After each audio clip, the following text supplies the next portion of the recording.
You started posting these talking head videos, you said. And then what happened next? I'm literally like putting the walls of a box around the person that I'm working with, and I'm opening one side, and I'm like, go out that way. And I get them to tell the story. And then afterwards, we're like, that was one hell of a story. With a little massaging and a little shaving here and an adding here, that's going to be killer for you. Aloha, and welcome to another episode of the Groundswell Origins podcast, where I connect you to outstanding humans and sustainable ideas. I'm your host, Scott Martin.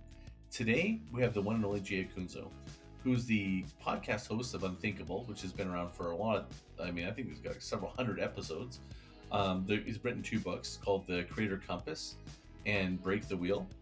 And he's also the founder of The Creator Kitchen, which is really aimed at working with creators to helping them tell their story. So he has a really interesting breakdown about how reach creates, or resonance equals reach, and how you can create stories, micro stories to create impact. He's got a very compelling, very unique point of view. And without further ado, let's paddle in. Well, let's just jump right in. Welcome to the show, Jay. Thank you Good for to having have me you on here. Yeah, it's fun to be here. So I've been trying to get you on the show for a long time. And what's an example of that is I went to go look at all the directory of like where to find the show notes, and I'm like, you're way down. So we must have talked a year ago, almost, talking about being on the show.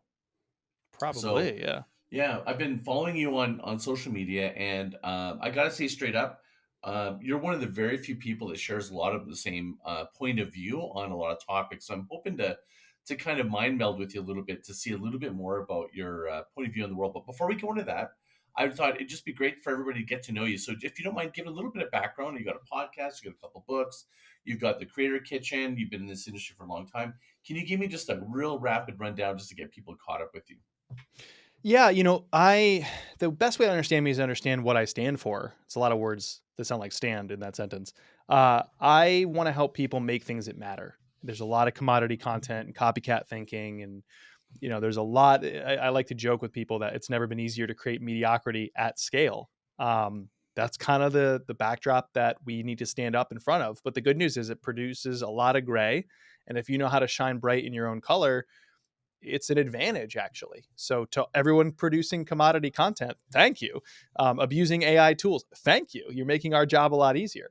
But I've done that in different capacities. So today I run a mastermind called the Creator Kitchen, which is a membership that helps business experts and coaches and consultants and marketers, basically people who are experts, turn into influential storytellers and voices. And I started that with Melanie Diesel, who's another marketing author and speaker.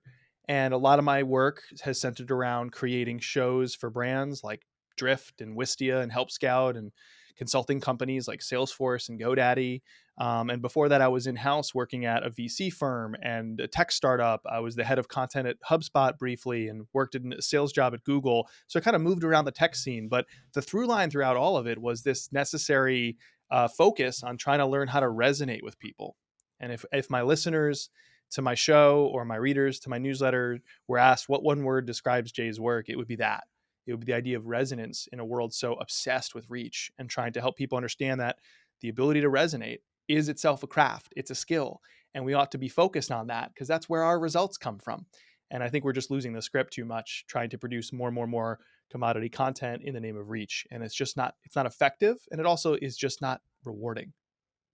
I love that word resonance, and think that intro, it's like resonance is like frequency. It's like when you're on the same wavelength and frequency, Yes. it's unseen and there's something powerful about it. It's like when music resonates with you, it's deep in your DNA and your soul. And I think that's what you're, if I'm not mistaken, that's kind of what you're referring to when I see your tweets about it. I look at it looks like you got, what kind of dog do you have, by the way? I have a beagle mix. He's like sitting outside. I can't describe that as barking. That I can only describe that as dog screaming, which is super useful when I have a podcast called Unthinkable, and recording it, you hear me end to end tell a beautiful story, but what you don't hear is me going, "Hi, my name is Jay," and then he screams. Right. I've had a couple. I did one with what's his name? He's a comedian, and I had him on my show. My dog was going crazy. I said, we'll go, oh, probably like that. And I go, probably won't. I left it in there, and people have commented more about my dog staying in there than almost anything else. I've got a dog as well, little Bichon, or a Brussels Griffins. But back to resonance. That's kind of part of resonance, right? Which is, here we are. I'm going to leave that in. that's part of the natural human communication that I think people are craving, in terms of craft. I mean, no, this is not it's imperfect for a podcast, but there's something human and real about it. And I'm curious what makes resonance for you. How do you communicate, or how do Yeah. you feel that is that? I don't think it's about showing the seams and having errors. I think that's just one approach. And Okay. my show, I would definitely edit that out, because it's the nature of my show, right? It's not the nature of your show. There's no right or wrong here. It's just that like it wouldn't fit the style of show. So and this word authenticity gets thrown around a lot. Like we're saying things in marketing. I'm pretty sure we've lost sight of what it means. Like what does it mean to be authentic? What does it mean to be human? Like the worst actors in the world. I mean, like bad actors, not you know Hollywood actors, but Hmm.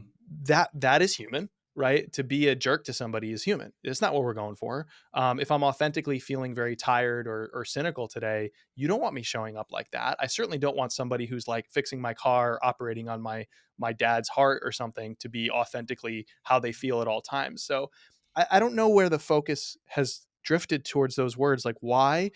But I do think that like to define resonance might be important here. So if we think of its close cousin reach, that's how many see it. Resonance is how much they care. And so to your point, if you think of the sciences, in the sciences, resonance is an energy transfer. When one frequency is matched by another frequency, it's amplified. And so a very simple example is me pushing my daughter on a swing. If I can match her cadence and at the right moment add something to it, she is amplified. She moves faster. If I am a little bit out of sync with her, I am not creating what's known as a resonant frequency. So it's literally in the sciences an energy transfer.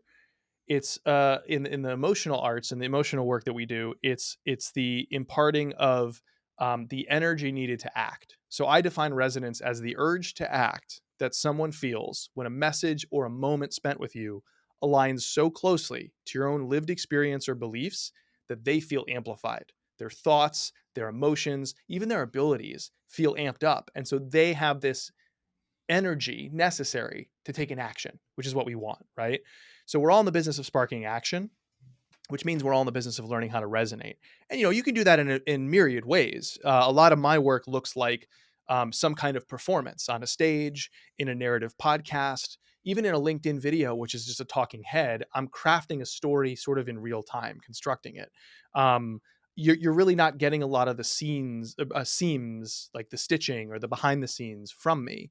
But I don't think that makes the work anything less resonant. I think what people are craving is the feeling always of feeling seen, right? That's Hmm. the ultimate sign you're resonating, is if someone says, as a result of spending time with you or a message of yours, oh my gosh, I feel seen, right? They throw up their hands like, yes, this. And so that's the question on my mind a lot for marketers, is like, if in what you're creating, can you get a small people reacting in big ways? Because if not, you're not resonating. And the reaction when that isn't happening, most marketers do something nonsensical. It's like, well, I'm not really seeing the results from this content that I wish I saw.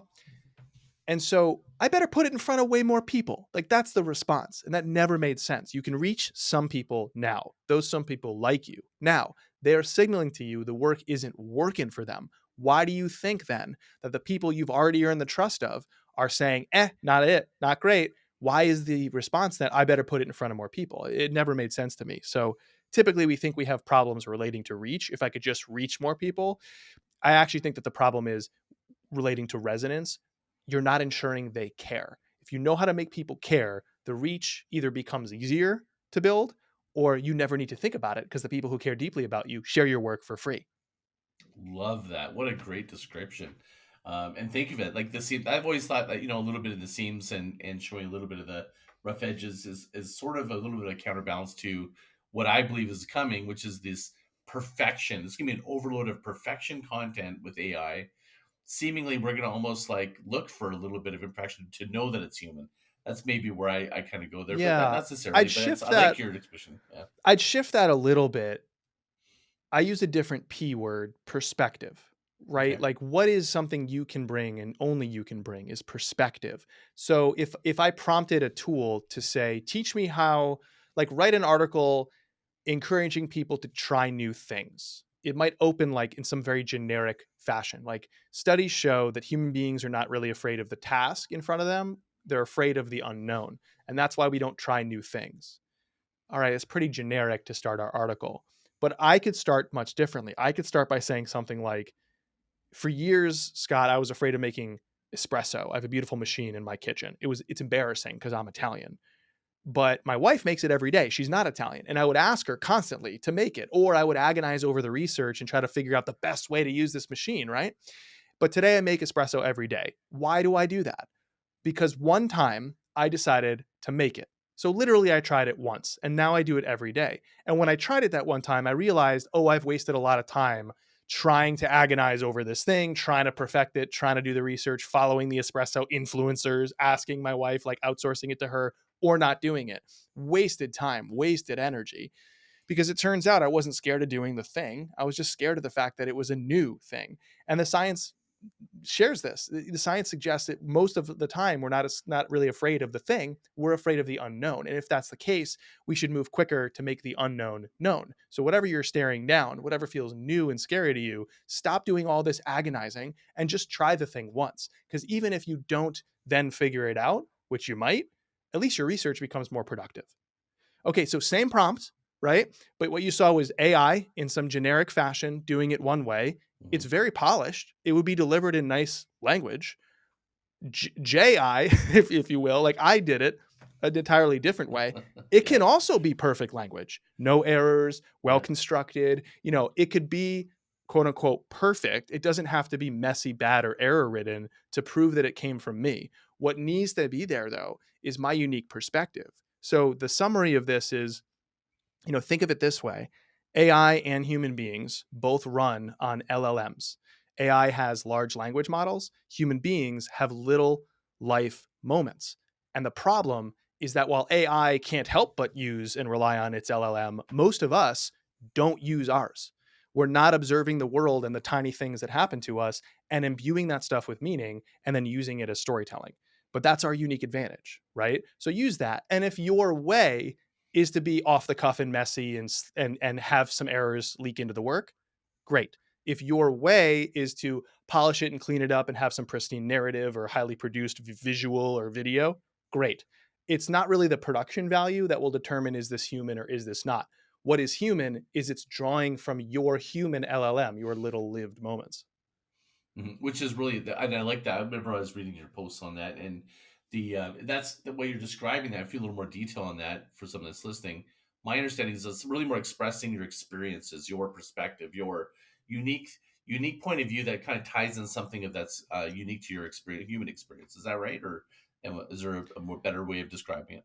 Can you restate the question to me in a different way? Yeah. So the question of like little, what you call LLMs, little Your life little life moments. moments, right? Yeah. Yeah. That's really unique to me, Scott Martin, my experience of the world, my Yes. perspective of the world. Right. So it's that's really what you're talking about, is infusing that into the content, into the resonance, if you will, There's of what you're trying to all communicate. these things we've been saying for years and years and years that like people go, yeah, I know it's important. And then they like sort of tuck it under the rug. Now these things are urgent. People say for years and years, if I white labeled it, took out the brand, took out the name, how do I know it's you? Hmm. People talk about, yeah, you need a point of view. You need a perspective.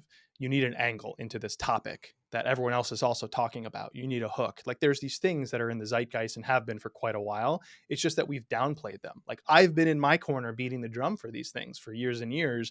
Now it's like my audience is growing and growing and growing lately because I think people go, oh, wow, this stuff isn't just important for those who are sort of bleeding heart creative.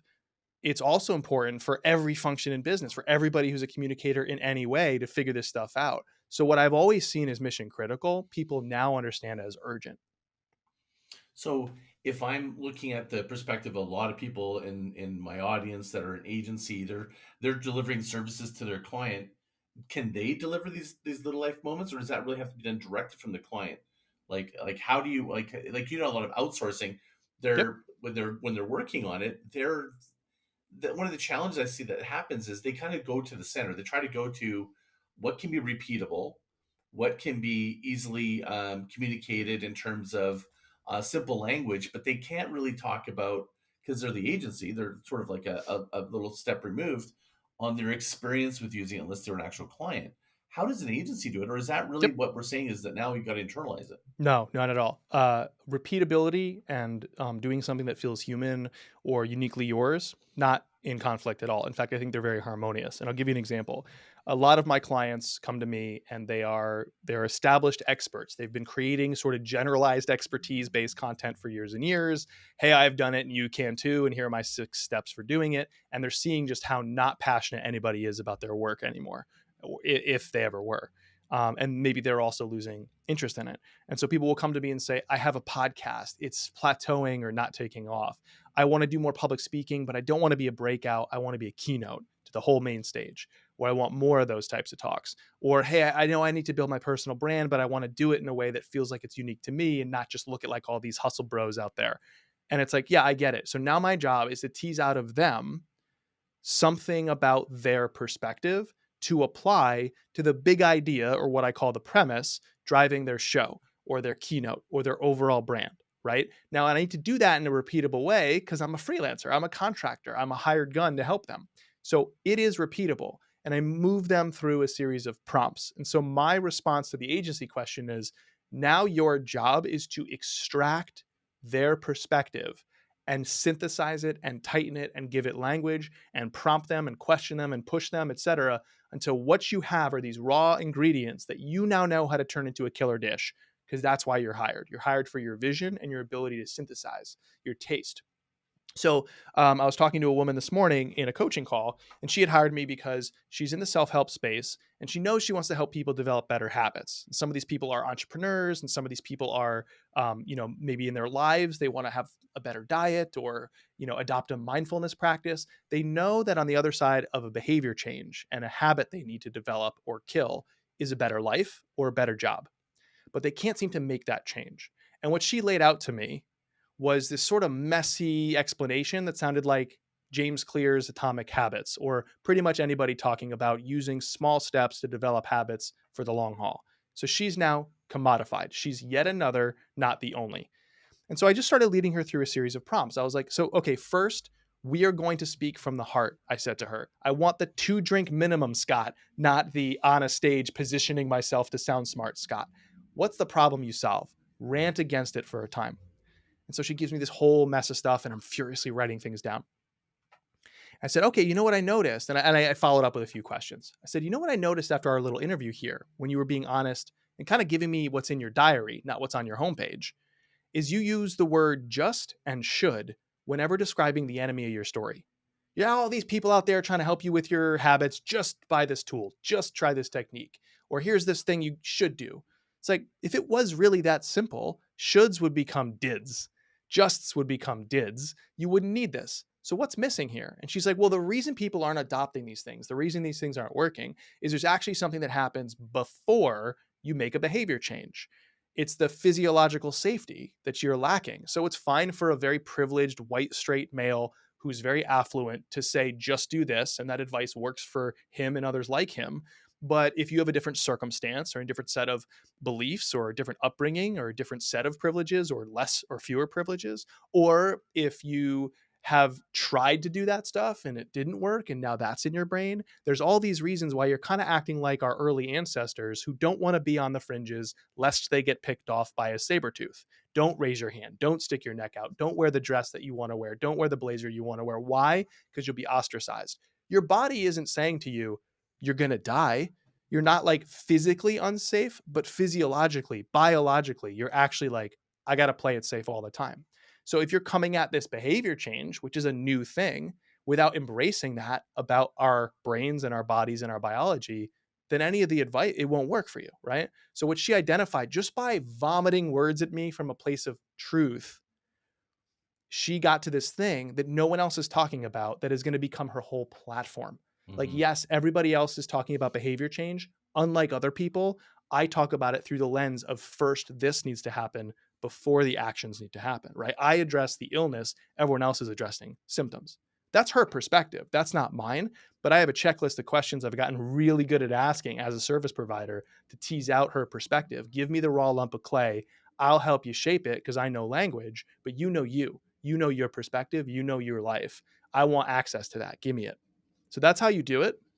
It's very repeatable. If you're a service provider, that's your job, is you want to get not your perspective into the work, but theirs. Beautiful. And I just realized that my snow clearing decided to show up not at 6 a.m. when they were scheduled to, but they do it right now. So I don't know if you can hear it or not, but that was a great explanation. I love that. And so as an agency, it's like that's a different form of work than what maybe a lot of them are used to. Is there a when you're meeting with the client, do you have like a strategy for creating like column so that you're teasing out sort of a central concept? Mhm. But what about stories and stuff? Like stories are unique to me. Do you actually create like with my clients? I call them story wells. Like, can you give me like some story wells, like some examples of that? And we kind of work around with that. Is that do you kind of with somebody that's trying to really promote and create resonance with their audience? How do you actually do when you're the one that actually is experiencing the story? How do you walk someone through that and to be able to communicate that as a What's a provider? story well? Can you define that for me? So a story well for me would be like I have 5 different stories that talk about and being ambitiously lazy. Examples from when I was 5 to then when I was 40. So I'll kind of craft some stories. I do that for myself, or I'll get my client to go, okay, give me 4 different stories that really reinforce this position that you've kind of created. Yeah. I mean, I host. I Unthinkable has been around my podcast since 2016, and we passed 200 episodes earlier in the year. I've built Congratulations, that's shows huge. for, yeah, it's been a crazy ride. I've built shows for other brands too, and I was an aspiring sports journalist anyway before that. So I've spent a long time learning how to be a good interviewer. I mean, to me, that's the hat I wear when I talk to a client, right? So they're like, so I hear from this morning, this person saying all these things about helping people change their habits, and I get to the theory of it. I get to the kernel, the truth. And again, I think that's an important part is your perspective really only feels potent and like it matters to you or others when you're just more honest with yourself. And so part of me pressing on my clients is to annoy them a little bit, is to get to the place where they're like, and then they start to swear, because this freaking thing is so Right. GD terrible. Like that good. Yes, give me that. Because we're going to build something publicly accessible up from there, but I got to get to the first principle of you and your perspective. And that's when you're honest with yourself, when you're not trying to posture to others. But once we get there, yeah, you need signature stories, right? And so there's all these kinds of signature stories you can fill in. I think everybody needs, that you have that lead brand story end to end. You have your story. Like if you notice, I didn't say I started my career here, then went here, then went here. Your story is not about you. It's about the message you're here to deliver. It's about the audience. So you can tell your story like a grocery list of things that you went shopping for in your career, which is boring as sin, by the way, and it serves nobody but you. Or you can still build credibility by crafting a personal story, your bio, your backstory, to make it about the thing you're here to say, right? So you need that story. And there's all these other stories like as a keynote speaker and an author that you kind of train yourself to spot. But at the end of the day, when I'm doing that as a service provider and a coach and a consultant for individual thinkers and executives and entrepreneurs, I'm just interviewing them like I would on my show. So like, all right, Carrie, that was amazing. Thank you. I really understand the truth here. Can you give me an example? Right. And they don't really give me an example that great. And then I put them in a box and I'm like, okay, so just so I understand it, when you started your business, you thought Instagram was going to be really powerful for you. You had no budget, no funding yet, no team. So you open an Instagram account, you set up the profile, you started posting these talking head videos, you said. And then what happened next? I'm literally like putting the walls of a box around the person that I'm working with, and I'm opening one side and I'm like, go out that way. And I get them to tell the story. And then afterwards, we're like, that was one hell of a story with a little massaging and a little shaving here and an adding here. That's going to be killer for you. And then I want you to think about one phrase I tell all my clients when you give that story publicly, writing it, speaking it, whatever. That's the thing about, right? So you tell the story and you arrive at a crucial moment that makes you an effective storyteller, not just a good storyteller that commands attention, but an effective storyteller who inspires reflection and action in other people. That's the thing about this topic that you want to learn about, this insight that I have to give you today. So you might say, that's the thing about trying new things. What we fear isn't actually the task, it's the unknown. And if that's the case, which, oh, by the way, the science also shows us, then we shouldn't agonize over doing all this research, all the stuff I said before. If what we're afraid of is the unknown, move faster to make the unknown known. Try the thing once. So you shift from actually like talking about literally anything in your life, metaphorically or literally, to that's the thing about the topic I'm teaching you, the lesson or insight I'm gifting you. And so that's how I would establish one signature story for a client. I am in extraction mode. I do not create something or fabricate something for the client. I mean, you're just a master at the storytelling stuff. Like, do you? So that's what you would do with a client. Now, do you teach, like in your creator kitchen? Do you teach people to craft story to Yeah, replicate how you totally. do? Because I think Yep. that's its own mastery. Like, I mean, that's Yep. something I feel like I can kind of tell good stories, but I don't think the level that you are. You know, I'm a good trainer. Yeah, I feel like I know my topic, but telling the sure. storytelling, I feel like that's like its own practice. Do you have like a methodology or a process, any outline you can share with us to kind of get us started, and why would be really something that would be really valuable? Yeah, that's the thing about hangs off of a very small template that I like to use. So Creator Kitchen as a mastermind serves people who have been publishing content for a while, but they'd like to be stronger storytellers. Hmm. And so we focus on what we call personal transferable creative skills, not how to launch a podcast or how to grow a podcast, not how to capitalize on a new trend in tech, but what goes with you everywhere you go. Like the reason I'm good on a microphone for a guest interview has to do with other things I've done elsewhere, right? Like the skill set isn't I'm good at being a guest or I'm good at podcasting. The skill set is I'm good at distilling insights from a story, or I'm good at constructing a story, or even more so, especially what we do in the Creator Kitchen, is how do you pull from your personal lived experience to develop a really big idea, a premise that sits on a whole project, like the podcast premise, or your whole platform, your brand's premise. And then how do you find these micro moments in your day that turn into stories? They're little life moments. How do you do that? And so one um, bit of scaffolding you can put up when you're trying to build that is this 3-part story structure that we love to use inside the kitchen and teach our members. It goes like this. This happened, which made me realize that's the thing about. This happened is just a memory or a moment you experienced. So in the espresso example, hey, this happened. I have an espresso machine. I was afraid, my wife, my agony. I didn't do it. Now I do it every day. And what changed? Not a story, just a description of something that happened. And you learn, of course, how to make it more vivid the more you do these things. But ultimately, it's flat. This happened. Then some realization, some idea popped to mind as a result of you experiencing that. And that made me realize, oh, wait, I actually shouldn't have done all that research. I actually shouldn't have asked my wife. This is far easier than I was thinking. Why? What's going on here? Why did I agonize over this thing? So this happened, which made me realize. And that's the thing about the topic I'm teaching you, the insight I'm gifting you. Right. And so you do that over and over again. And like building any structure, eventually the scaffolding comes off and you can create in a way that's only, makes sense to you, but feels right to you and also works for the audience. But at least having that initial sort of scaffolding or structure allows you to hit the right beats to arrive at an insight that feels universal. And that's really the rub here. A lot of people think I can't turn to my personal life because I keep chickens in my yard. And although I want to use that as a metaphor for teaching marketing, what if they don't care about keeping chickens in my yard? This is an actual example from one of our members, Brittany. Now, of Okay. course, here's the punch. They might not care about chickens, Brittany, but that doesn't mean you need to retreat from the personal and go to the general.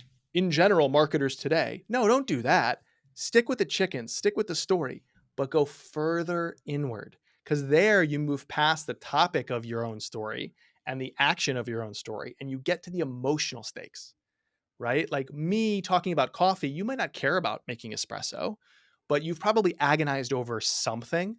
And so when I say this happened, I have to make clear what the emotions were like too. I'm not just describing what happened, I'm describing the emotions and how I felt while it was happening. So Brittany can do that talking about keeping chickens, or Amanda can do that because she just had her second child and is grappling with that. Or I can do that talking about my love of the New York Knicks or New Haven pizza.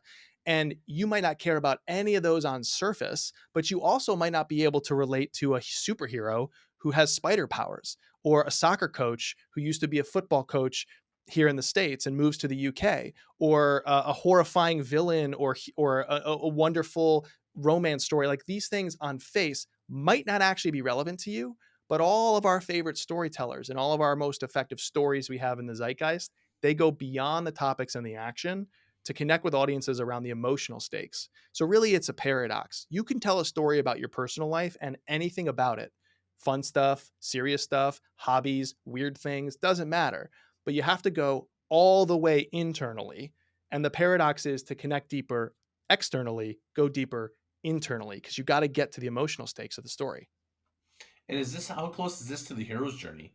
Because emotional, there's like a little bit of like you have the whole hero's journey. It seems like that one's more of like a bigger story. You've been able to get. I think you've kind of got the hero's journey version down to like micro minutes that you can make with anything. If I Well, could, that's really like my bent. It's yeah. my bent and my frustration. I love learning from non-business people, non-marketers. If anything, I'm a little bit scared that like if people around me stopped learning from other marketers and started learning from artists and entertainers and journalists and all these others, Hmm. that people would devalue my ideas because they'd be like, "No kidding, man." Like, but that my perspective comes from really disdaining most of marketing and not learning from my peers, however many great awesome peers I do have, and looking elsewhere. So, but the problem, the frustration is it doesn't translate that well. Like I could create a hero's journey type story, but also tomorrow I have to write a blog post which sounds like how to run Instagram ads, you know? So like where's the hero's journey in that? And I'm going, okay, well, instead of convincing your boss to start writing sweeping narratives every time you show up, what can you do to imbue that seemingly commodified idea and post with a perspective that can only come from you? In other words, it's personal, and Hmm. that makes it more original. What can you do without getting any more time or resources to take that piece and make it more valuable? Because it's not just instructional, it's insightful. Like these are not a resource problem or related to resources, they're related to how you use your resources. So, how do you do that? Okay, open the piece going, this happened, which made me realize that's the thing about in a paragraph, even. And now we're off to the races to teach some kind of instructional type content, which maybe seems like it could have come from anybody, but the way the audience will view that, and also naturally, the way you will change and manipulate that is informed by that one initial opening story, right? So to me, it's got to show up in the actual work tomorrow, right? In the process and practice, the crafting of your work is where this stuff has to happen. So I adore all the stuff you're talking about. Joseph Campbell, Hero's Journey, Dan Harmon, Story Circle. You know, like I just saw a post online from a friend of mine writing about Kurt Vonnegut's story shapes and all these things. Wonderful, wonderful things. Um, but you also have work to do tomorrow, right? So how does it show up there immediately without you needing permission or resources? That's really my focus.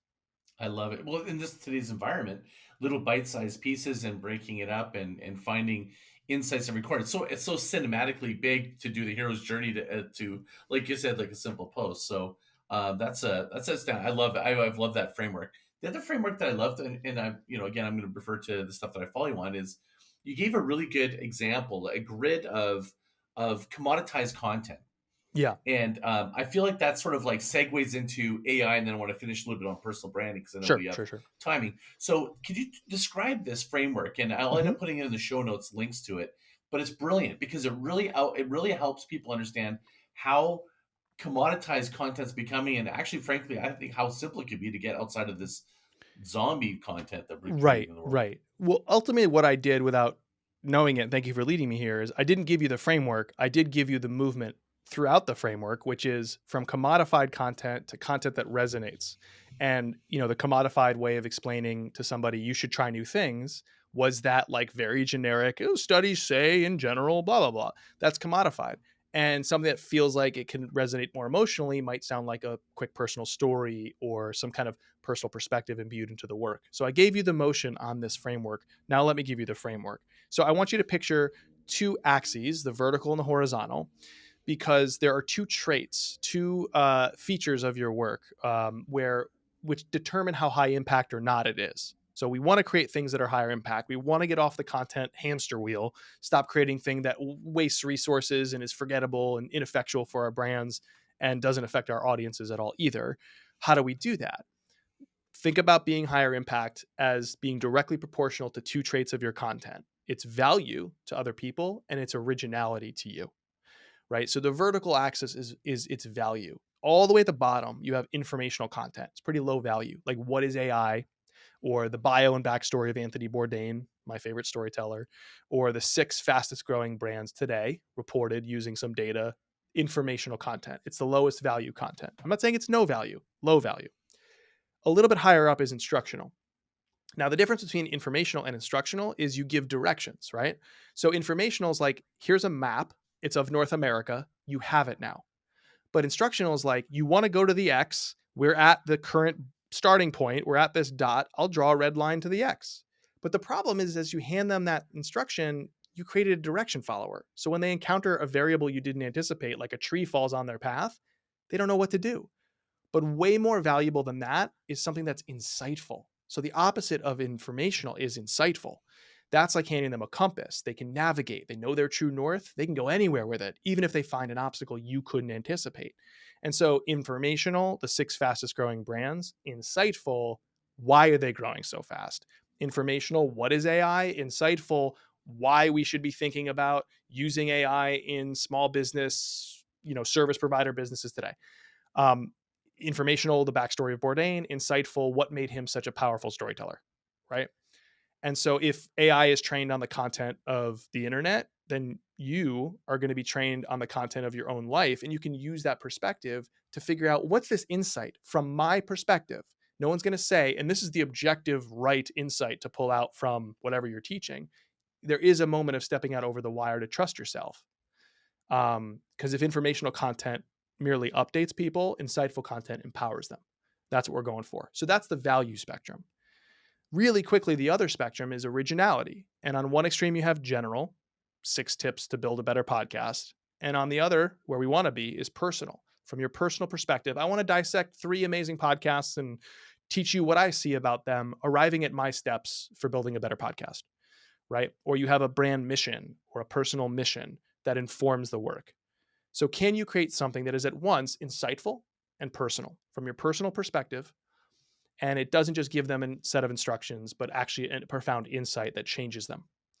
And if you are stuck in the low value, unoriginal territory, in other words, low on the vertical axis and all the way at the beginning of the horizontal, you're in this little box that I call the commodity cage. And we're on our hamster wheels and we're trying so hard to produce content, but not much of it works. And then we try to speed up and we think we're going somewhere, but we're on a hamster wheel, so we're going nowhere. And then we try to get clever and we're going to take the one thing that isn't all that powerful to begin with, and we're going to repurpose it into 17 smaller bits, because everyone's obsessed with content repurposing, when the first thing itself wasn't worth repurposing, right? It's like, what are we doing? We have not learned how to do anything but share things that are informational and instructional and very generic, right? So we have to escape the commodity cage and produce things that resonate deeper. And I would look towards those 2 dimensions to do that. Can you be more valuable, aka more insightful? And can you be more original, aka more personal? Beautiful framework. I loved it right when I saw it. I was like, "Oh man, you totally nailed it." I understood it very right away, and it just made total sense. I just love how you were able to distill these things down. Now for somebody that's listening and they're going, "Okay, this all is awesome, but man, I've got AI and I got my fingertips. Isn't AI going to create all this new, brilliant new content that I can then be original with and all these things, and I could create art and stuff?" And I know I share the same views. I'm curious what you would like to say to that. Yeah, if you know how to imbue what you do with things that can only come from you, then AI is your intern. Have at it, my friend. It's going to unblock your imagination. A lot of people are using it to outsource their imagination. In other words, they're doing work that doesn't uniquely require them to begin with, which means pretty soon they will no longer be required. So that's why this message I have has become urgent after years of it just being, I hope, important to some people, but dismissible to some too. Because very quickly you're going to see we can create mediocrity at breathtaking scale. Like, we can create more and more and more commodity content. So these tools, and I wish we weren't saying generative AI. I wish we were saying assistive AI, because that's really what it's for. I have a chat thread in ChatGPT to help me name projects, but I'm not picking the names it gives me. I'm helping unblock pieces like, hey, here's a name I really admire. Give me 10 variations on that. I'm going to work and rework it, right? That's unblocking a piece of the process. But like I said at the top of the show, if you prompted me to teach other people how to try new things, and you prompted a tool to teach other people how to try new things, they're going to give you the generic. I'm going to give you something that feels insightful and personal. In other words, valuable and original. So are we all. There's a lot of hidden craft, But the most important part of mastering your craft isn't a process. It's not the workflow. It's not the techniques. It's the fact that A, you practice, you ship the work every week, whether or not you feel like it, intending to be good. Sure. Feeling good in the moment, maybe not. Right. So you have a practice and you have a posture. Storytellers have a posture. They see themselves and the world a certain way. I think there's this amazing quote from Ira Glass that sums this up nicely, which is great stories happen to those who can tell them. What he's not saying is that the only things worth sharing seem to happen to the people who already know how to share them. What he's saying is storytelling is a creative act. You're not just transcribing a moment from your life and putting it out in the world. You work it and rework it and shape it and mold it from your personal perspective to arrive at a unique insight. And it has some power to it because you have put it there. So can you imbue these ordinary things with insights and feelings that feel extraordinary? That is the role of the human in an era full of AI mediocrity. Beautiful. And so last point I want to jump on is just the shift. So I know that you're deeply involved with creators. This is sort of the creator economy has been this real shift that's coming on. I know you were at an event recently with some friends of mine and talking about the creator economy. Can you talk a little bit about the creator economy and maybe I believe anyways, my point of view is that the surge of personal brand has never been more valuable, more important than ever. And I'm Yeah, curious, yeah. like, what your perspective is on this. One of the almost like undeniable trends that I've picked up on since joining content marketing as an industry in 2011 is that the media is always a few steps ahead of marketers who create content, and then marketers catch up, and then media goes further, and then marketers catch up, and then and right now the big missing piece in how marketers earn trust compared to how media earns trust um, is talent. Now, I don't mean talent as in you are talented. I mean talent as a job function. I mean the people who have the creative skills to show up anywhere, video, audio, written, in person, virtual, doesn't matter, and share their ideas in a way that helps earn trust and inspire action. And the way you inform your relationship with a media company is through the talent. You read the columnist, you listen to the host, you watch the speaker, you read the author, you're engaging with humans. And then you wake up one day and you go, wow, that's my favorite media company, right? Like before they got acquired from Spotify, for me, that was theringer.com. A lot of alumni from ESPN's prestige magazine Grantland went to The Ringer, and I fell in love with different voices that emerged from their organization and woke up one day going, The Ringer's my favorite, right?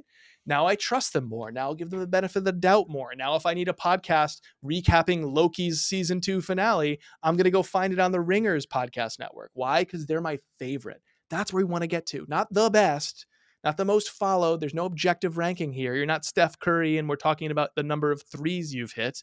That's not our careers. We're talking about, can you connect so deeply and emotionally with people? Can you resonate that they put you among the choice few things that feel irreplaceable to them? They pick you and stick with you against the odds. That's about you connecting with a person, not a logo. And so we like to say this in marketing. People trust people, not logos. People buy from people, not logos. But we haven't played it out far enough. If that's what we truly believe, then we need to have teams that look like talent, right? You have the actual individual, the creators coming in-house, either staffed full-time or contracted part-time among marketing teams, or cultivating that internally. And for those saying, what if they leave? Create a wall of fame. If it's news that a creator left your organization, what great work did they do for you? Amazing. The core competency isn't Jay works for your brand. The core competency is we know how to create Jays. We're a place for talent and cultivating talent. So what I like to say here is content marketing teams are in trouble because they're so focused on creating content. What they need to get good at doing is creating creators. Love it. We'll just end it on that. That's like perfect little ending note that you nailed it on. If you want to just send people to where they can find you, where'd like to send you? If you're listening in a podcast player, my show is Unthinkable. We talk about all these unconventional choices that creative people made as a result of trusting themselves more than best practices. And maybe we should think like them. And then if you're interested in reading instead, I write an every other week newsletter to help you become a stronger storyteller. And that's at jayacunzo.com. Beautiful. Thank you so much for being on the show. And everyone listening, thank you for joining me again. If you want to go to groundswell.fm, drop me a voicemail. Let me know what you think. Give me some feedback. If you want to hear about some new stories, you want to connect with Jay, or you want to post something, please write a review and give me some feedback. Love to hear from you. Till next time, Mahalo.